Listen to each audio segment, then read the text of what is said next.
नमस्कार दोस्तों, आज हम सुनेंगे मुंशी प्रेमचंद की कहानी जिसका नाम है प्रेम का उदय। चलिए कहानी शुरू करते हैं। भोंदू पसीने में तर लकड़ी का एक गट्ठा सिर पर लिए आया और उसे जमीन पर पटक कर बंटी के सामने खड़ा हो गया, मानो पूछ रहा हो, क्या अभी तेरा मिजाज ठीक नहीं हुआ? संध्या हो गई थी, फिर भी लू चलती थी और आकाश पर गर्द छाई हुई थी। प्रकृति रक्त शून्य देह की भांति शिथिल हो रही थी। भोंदू प्रातःकाल घर से निकला था। दोपहरी उसने एक पेड़ की छांव में काटी थी। समझा था इस तपस्या से देवी जी का मुंह सीधा हो जाएगा, लेकिन आकर देखा तो वो अब भी कोप भवन में थी। भोंदू ने बातचीत छेड़ने के इरादे से कहा, लो एक लोटा पानी दे दो, बड़ी प्यास लगी है। मर गया सारे दिन। बाजार में जाऊंगा तो 2-3 आने से बेसी ना मिलेंगे। 2-4 सैकड़े मिल जाते तो मेहनत सफल हो जाती। बंटी ने सिरकी के अंदर बैठे बैठे कहा, धर्म भी लूटोगे और पैसे भी, मुंह धो रखो। भोंदू ने भवें सिकोड़ कर कहा, क्या धर्म धर्म भक्ति है? धर्म करना हंसी खेल नहीं है। धर्म वो करता है जिसे भगवान ने माना हो। हम क्या खाकर धर्म करें? भर पेट चबेना तो मिलता नहीं, धर्म करेंगे। बंटी ने अपना बार ओछा पड़ता देखकर चोट पर चोट की। संसार में कुछ ऐसे भी महात्मा हैं जो अपना पेट चाहे न भर सकें, पर वो पड़ोसियों को न्योता देते फिरते हैं। नहीं तो सारे दिन बन बन लकड़ी न तोड़ते फिरते। ऐसे धर्मात्मा लोगों को मेहरिया रखने की क्यों सूझती है, यही मेरी समझ में नहीं आता। धर्म की गाड़ी क्या अकेले नहीं खींचते बनती? भोंदू इस चोट से तिलमिला गया। उसकी जहरदार नसें तन गईं, माथे पर बल पड़ गए। इस अबला का मुंह वो एक डपट में बंद कर सकता था, पर डांट डपट उसने न सीखी थी। जिसके पराक्रम की सारे कंजड़ों में धूम थी, जो अकेला 150 जवानों का नशा उतार सकता था, वो इस अबला के सामने चूं तक न कर सका। दबी जबान से बोला, मेहरिया धर्म बेचने के लिए नहीं लाई जाती, धर्म पालने के लिए लाई जाती है। यह कंजर दंपति आज 3 दिन से और कई कंजर परिवारों के साथ इस बाग में उतरा हुआ था। सारे बाग में सिरकियां ही सिरकियां दिखाई देती थीं। उसी 3 हाथ चौड़ी और 4 हाथ लंबी सिरकी के अंदर एक पूरा परिवार जीवन के समस्त व्यापारों के साथ कल्पवास सा कर रहा था। एक किनारे चक्की थी, एक किनारे रसोई का स्थान, एक किनारे 2-1 अनाज के मटके रखे थे। द्वार पर एक छोटी सी खटोली बालकों के लिए पड़ी थी। हर एक परिवार के साथ 2-2 भैंसे या गधे थे। जब डेरा कूच होता था तो सारी गृहस्थी इन जानवरों पर लाद दी जाती थी। यही इन कंजरों का जीवन था। सारी बस्ती एक साथ चलती थी। आपस में ही शादी ब्याह, लेन देन, झगड़े टंटे होते रहते थे। इस दुनिया के बाहर वाला अखिल संसार उनके लिए केवल शिकार का मैदान था। उनके किसी इलाके में पहुंचते ही वहां की पुलिस तुरंत आकर अपनी निगरानी में ले लेती थी। पड़ाव के चारों तरफ चौकीदार का पहरा हो जाता था। स्त्री या पुरुष किसी गांव में जाते तो 2-4 चौकीदार उनके साथ हो लेते थे। रात को भी उनकी हाजिरी ली जाती थी। फिर भी आसपास के गांव में आतंक छाया हुआ था, क्योंकि कंजर लोग बहुधा घरों में घुसकर जो चीज़ चाहते उठा लेते और उनके हाथ में जाकर कोई चीज़ लौटती न थी। रात में ये लोग अक्सर चोरी करने निकल जाते थे। चौकीदारों को उनसे मिले रहने में ही अपनी कुशल दिखती थी। कुछ हाथ भी लगता था और जान भी बची रहती थी। सख्ती करने में प्राणों का भय था, कुछ मिलने का तो जिक्र ही क्या, क्योंकि कंजर लोग एक सीमा के बाहर किसी का दबाव न मानते थे। बस्ती में अकेला भोंदू अपनी मेहनत की कमाई खाता था, मगर इसलिए नहीं कि वो पुलिस वालों की खुशामद न कर सकता था।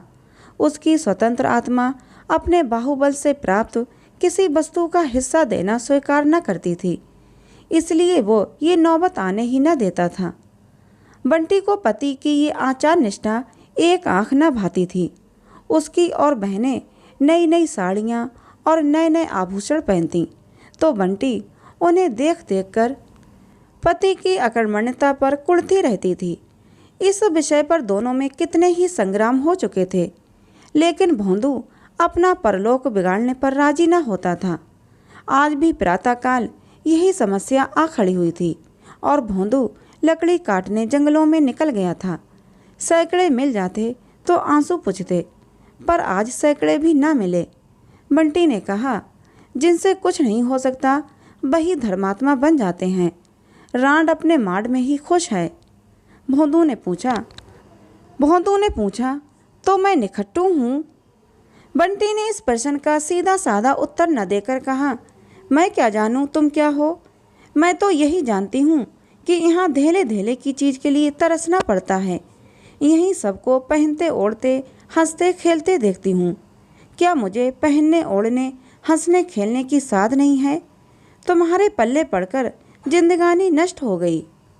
भोंदू ने एक क्षण विचार मग्न रहकर कहा, जानती है, पकड़ जाऊंगा तो 3 साल से कम की सजा न होगी।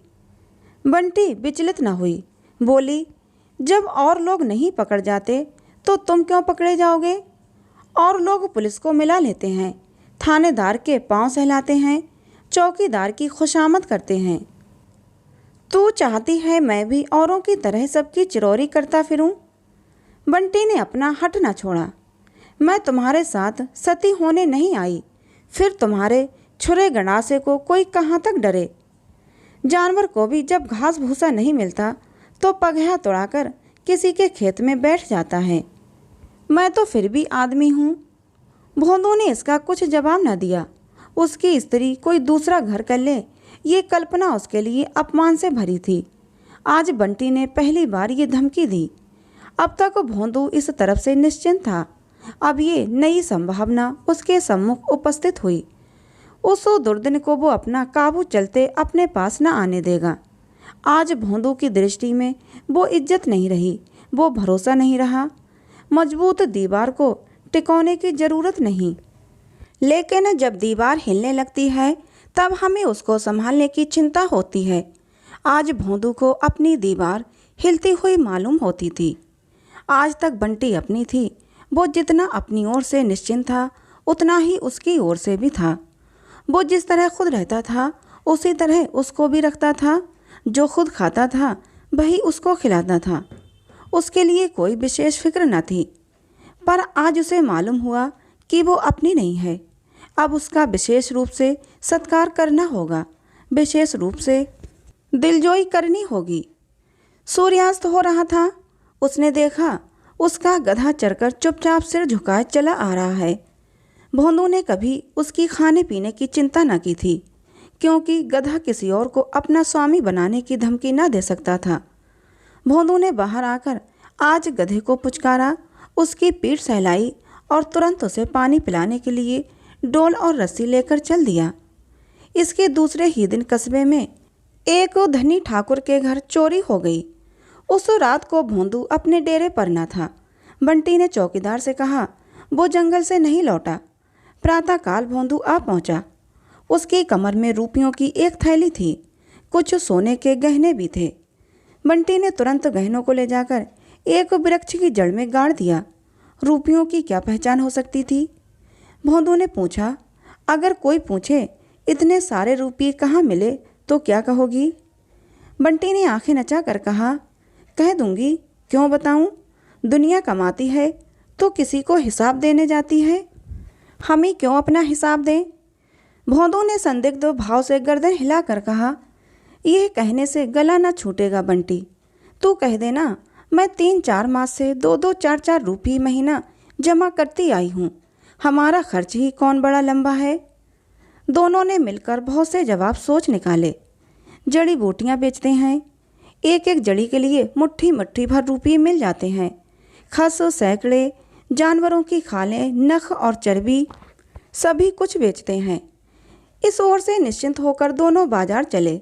बंटी ने अपने लिए तरह तरह के कपड़े, चूड़ियाँ, टुकलियाँ, बुंदे, सिंदूर, पान, तमाकू, तेल और मिठाई ली। फिर दोनों जने शराब की दुकान पर गए, खूब शराब पी। फिर 2 बोतल शराब रात के लिए लेकर दोनों लौटे। घूमते घामते गाते बजाते घड़ी रात गए डेरे पर लौटे। बंटी के पांव आज जमीन पर न पड़ते थे। आते ही बन ठन कर पड़ोसियों को अपनी छवि दिखाने लगी। जब वो लौटकर अपने घर आई और भोजन पकाने लगी तब पड़ोसियों ने टिप्पणियां करनी शुरू की। कहीं गहरा हाथ मारा है, बड़ा धर्मात्मा बना फिरता था, बगला भगत है। बंटी तो आज जैसे हवा में उड़ रही है। आज भोंदुआ की कितनी खातिर हो रही है, नहीं तो कभी एक लुटिया पानी देने भी ना उठती थी। रात को भोंदू को देवी की याद आई। आज तक कभी उसने देवी की बेदी पर बकरे का बलिदान न किया था। पुलिस को मिलाने में ज़्यादा खर्च था, कुछ आत्मसम्मान भी खोना पड़ता। देवी जी केवल एक बकरे में राजी हो जाती हैं। हाँ, उससे एक गलती जरूर हुई थी। उसकी बरादरी के और लोग साधारणतया कार्य सिद्धि के पहले ही बलिदान कर दिया करते थे। भोंदू ने यह खतरा न लिया। जब तक माल हाथ न आ जाए उसके भरोसे पर देवी देवताओं को खिलाना उसकी व्यावसायिक बुद्धि को न जचा। औरों से अपने कृत्य को गुप्त रखना भी चाहता था, इसलिए किसी को सूचना भी न दी। यहाँ तक कि बंटी से भी ना कहा। बंटी तो भोजन बना रही थी, वो बकरे की तलाश में घर से निकल पड़ा। बंटी ने पूछा, अब भोजन करने के जून कहाँ चले? अभी आता हूँ। मत जाओ, मुझे डर लगता है। भोंदू स्नेह के नवीन प्रकाश से खिलकर बोला, मुझे देर न लगेगी, तू ना ये गणासा अपने पास रख ले। उसने गणासा निकालकर बंटी के पास रख दिया और खुद निकला बकरे की तलाश में। बकरे की समस्या बेढप थी। रात को बकरा कहाँ से लाता?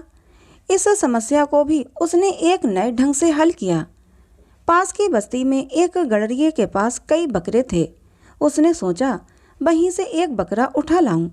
देवी जी को अपने बलिदान से मतलब है या इससे कि बकरा कैसे आया और कहाँ से आया। मगर बस्ती के समीप पहुंचा ही था कि पुलिस के 4 चौकीदारों ने उसे गिरफ्तार कर लिया और मुस्के बांधकर थाने ले चले। बंटी भोजन पकाकर अपना बनाव श्रृंगार करने लगी। आज उसे अपना जीवन सफल जान पड़ता था। आनंद से खिली जाती थी।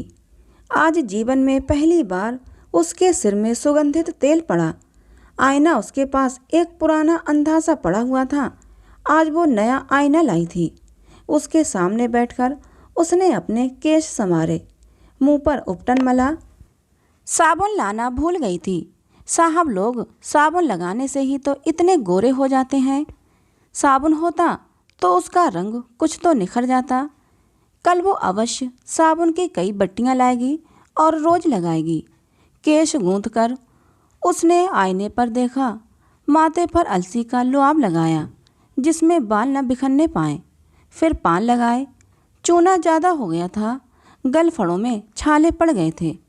लेकिन उसने समझा शायद पान खाने का यही मज़ा है। आखिर कड़वी मिर्च भी तो लोग मज़े में खाते हैं। गुलाबी साड़ी पहन और फूलों का गजरा गले में डालकर उसने आईने में अपनी सूरत देखी तो उसके आबनूसी रंग पर लाली दौड़ गई। आप ही आप लज्जा से उसकी आंखें झुक गईं। दरिद्रता की आग से नारीत्व भी भस्म हो जाता है। नारीत्व की लज्जा का क्या जिक्र।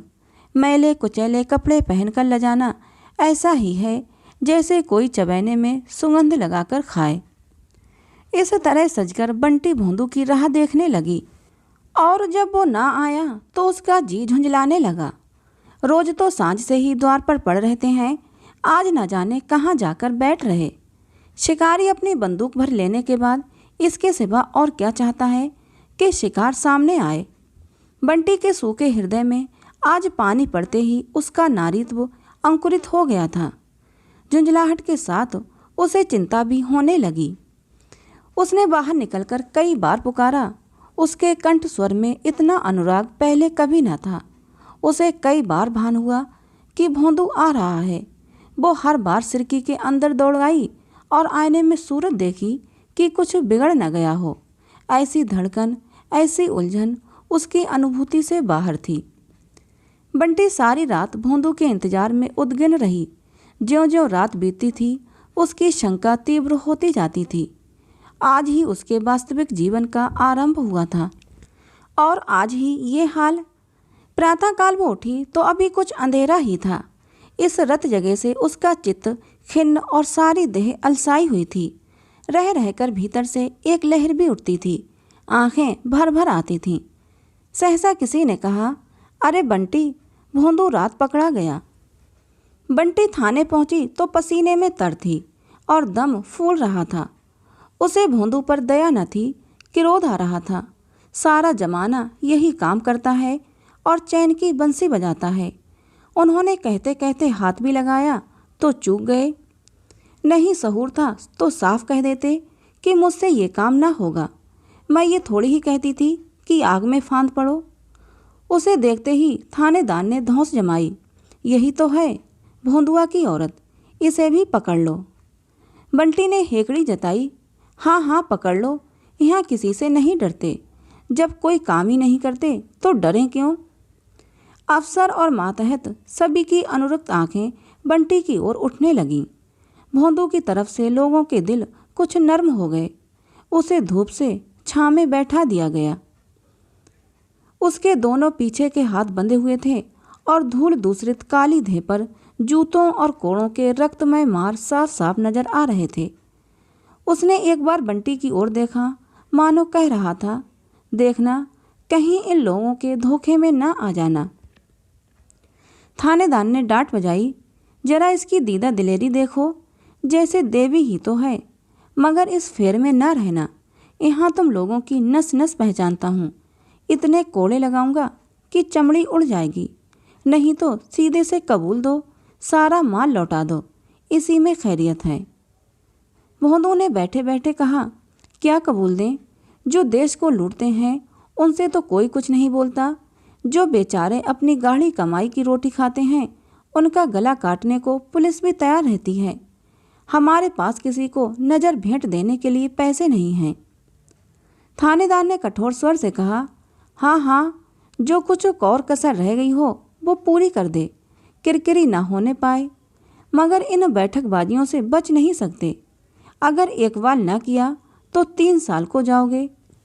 मेरा क्या बिगड़ता है? अरे छोटे सिंह, जरा लाल मिर्च की धुनी तो दे। कोठरी बंद करके पसेरी भर मिर्चें सुलगा दो, अभी माल बरामद हुआ जाता है।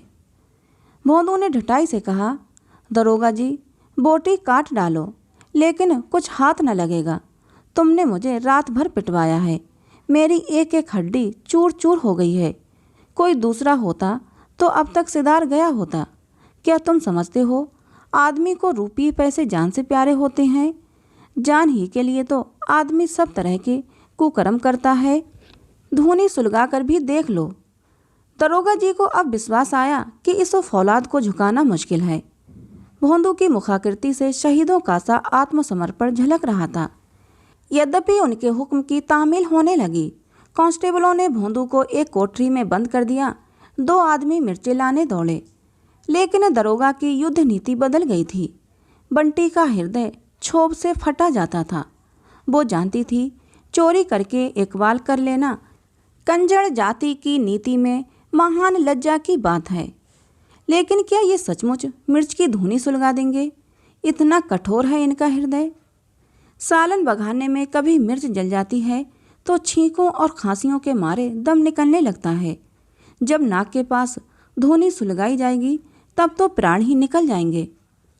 उसने जान पर खेल कर कहा, दरोगा जी, तुम समझते होगे कि इन गरीबों की पीठ पर कोई नहीं है, लेकिन मैं कह देती हूँ, हाकिम से रत्ती रत्ती हाल कह दूंगी। भला चाहते हो तो उसे छोड़ दो, नहीं तो इसका हाल बुरा होगा। थानेदार ने मुस्कुराकर कहा, मुझे क्या, वो मर जाएगा, किसी और के नीचे बैठ जाना। जो कुछ जमा तथा लाया होगा वो तो तेरे ही हाथ में होगी। क्यों नहीं इकबाल करके उसे छुड़ा लेती? मैं वादा करता हूँ मुकदमा ना चलाऊंगा, सब माल लौटा दे। तूने ही उसे मंत्र दिया होगा। गुलाबी साड़ी, पान और खुशबूदार तेल के लिए तू ही ललच रही होगी। उसकी इतनी सांसत तो हो रही है और तू खड़ी देख रही है। शायद बंटी की अंतरात्मा को ये विश्वास न था कि ये लोग इतने अमानुषीय अत्याचार कर सकते हैं। लेकिन जब सचमुच ही धुनी सुलगा दी गई, मिर्च की तीखी जहरीली झार फैली और भोंदू के खांसने की आवाज़ें कानों में आईं तो उसकी आत्मा कातर हो उठी। उसका वो दुस्साहस झूठे रंग की भांति उड़ गया।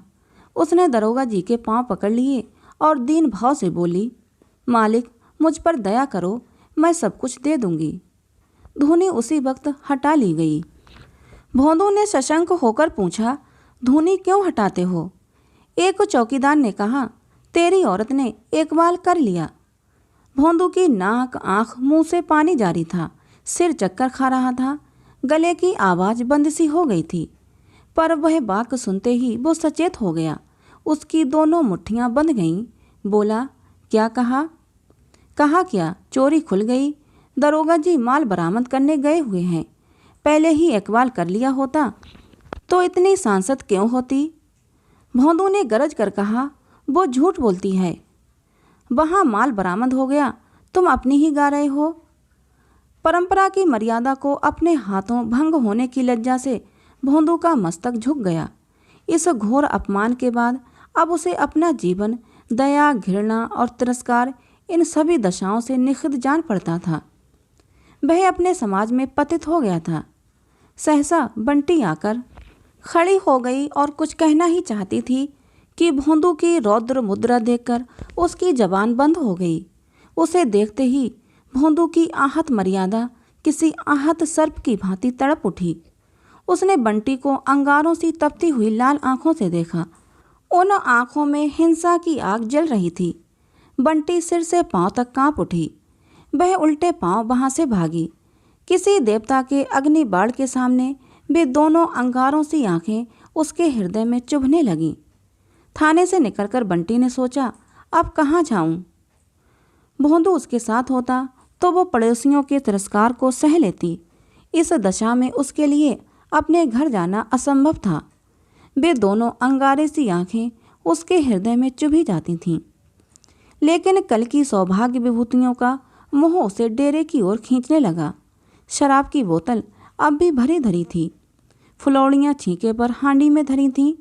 वह तीव्र लालसा जो मृत्यु को सम्मुख देखकर भी संसार के भोग्य पदार्थों की ओर मन को चलायमान कर देती है, उसे खींचकर डेरे की ओर ले चली।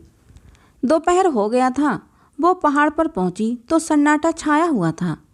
अभी कुछ देर पहले जो स्थान जीवन का क्रीड़ा क्षेत्र बना हुआ था, बिल्कुल निर्जन हो गया था।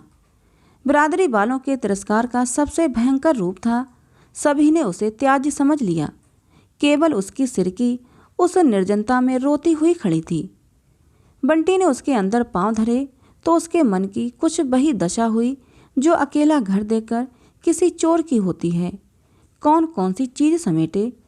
उस कुटी में उसने रो रो कर 5 वर्ष काटे थे, पर आज उसे उससे वही ममता हो रही थी जो किसी माता को अपनी दुर्गुणी पुत्र को देखकर होती है जो बरसों के बाद परदेश से लौटा हो। हवा से कुछ चीज़ें इधर उधर हो गई थीं। उसने तुरंत उन्हें संभाल कर रखा। फुलौड़ियों की हांडी छींके पर कुछ ठंडी हो गई थी। शायद उस पर बिल्ली झपटी थी। उसने जल्दी से हांडी उतार कर देखी। फुलौड़ियाँ अछूती थीं। पान पर जो गीला कपड़ा लपेटा था वो सूख गया था। उसने तुरंत कपड़ा तर कर दिया। किसी के पाँव की आहट पाकर उसका कलेजा धक से हो गया। भोंदू आ रहा है। उसकी वो दोनों अंगारे सी आँखें, उसके रोए खड़े हो गए। भोंदू के क्रोध का उसे 1-2 बार अनुभव हो चुका था, लेकिन उसने दिल को मजबूत किया। क्यों मारेगा? कुछ कहेगा, कुछ पूछेगा, कुछ सवाल जवाब करेगा, क्या यूं ही गणासा चला देगा? उसने उसके साथ कोई बुराई नहीं की, आफत से उसकी जान बचाई। मर्जाद जान से प्यारी नहीं होती। भोंदू को होगी, उसे नहीं है। क्या इतनी सी बात के लिए वह उसकी जान ले लेगा? उसने सिरकी के द्वार से झांका। भोंदू ना था, केवल उसका गधा चला आ रहा था। बंटी आज उस अभागे से गधे को देखकर ऐसी प्रसन्न हुई मानो अपना भाई नहर से बतासों की पोटली लिए थका मांदा चला आता हो। उसने जाकर उसकी गर्दन सहलाई और उसके थूथन को अपने मुंह से लगा लिया। वो उसे फूटी आंख नभाता था, पर आज उससे उसे कितनी आत्मीयता हो रही थी। वह दोनों अंगारे सी आंखें उसे घूर रही थीं। वो सिहर उठी। उसने फिर सोचा, क्या किसी तरह न छोड़ेगा? वो रोती हुई उसके पैरों पर गिर पड़ेगी, क्या तब भी न छोड़ेगा? इन आँखों की वो कितनी सराहना किया करता था। इनमें आंसू बहते देखकर भी क्या उसको दया न आएगी? बंटी ने चुक्कड़ में शराब उंडेल कर पी ली और छींके से फुलौड़ियाँ उतार कर खाईं। जब उसे मरना ही है तो साध क्यों रह जाए? वो दोनों अंगारे सी आँखें उसके सामने चमक रही थीं। दूसरा चुक्कड़ भरा और पी गई। जहरीला ठर्रा दोपहर की गर्मी ने और भी घातक बना दिया था। देखते देखते उसके मस्तिष्क को खौलाने लगा। बोतल आधी हो गई थी। उसने सोचा, भोंदू कहेगा, तूने इतनी दारू क्यों पी ली? तो वो क्या कहेगी? कह देगी, हाँ पी, क्यों ना पिए, इसी के लिए तो सब कुछ हुआ। वह एक बूंद भी ना छोड़ेगी। जो होना हो। भोंदू उसे मार नहीं सकता, इतना निर्दयी नहीं है, इतना कायर नहीं है। उसने फिर चुक्कड़ भरा और पी गई। 5 बरस के वैवाहिक जीवन की अतीत स्मृतियां उसकी आंखों के सामने खिंच गईं। सैकड़ों ही बार दोनों में गृह युद्ध हुए थे। आज बंटी को हर बार अपनी ज्यादती मालूम हो रही थी। बेचारा तो कुछ कमाता है, उसी के हाथों पर रख देता है। अपने लिए कभी 1 पैसे की तमाकू भी लेता है तो पैसे उसी से मांगता है। भोर से सांझ तक बन बन फिराही तो करता है। जो काम उससे नहीं होता वो कैसे करे? एकाएक एक कांस्टेबल ने आकर कहा, अरे बंटी कहाँ है? चल देख, भोंदुआ का हाल बेहाल हो रहा है। अभी तक तो चुपचाप बैठा था, फिर न जाने क्या जी में आया कि एक पत्थर पर अपना सिर पटक दिया। लहू बह रहा है। हम लोग दौड़कर पकड़ न लेते तो जान ही दे दी थी। 1 महीना बीत गया था। संध्या का समय था। काली काली घटाएं छाई थीं और मूसलाधार वर्षा हो रही थी। भोंदू की सिरकी अब भी निर्जन स्थान पर पड़ी हुई थी। भोंदू खटोली पर पड़ा हुआ था। उसका चेहरा पीला पड़ गया है और देह जैसे सूख गई है। वो शशंक आंखों से वर्षा की ओर देखता है। चाहता है उठकर बाहर देखूं, पर उठा नहीं जाता। बंटी सिर पर घास का एक बोझ लिए पानी में लथपथ आती दिखलाई दी।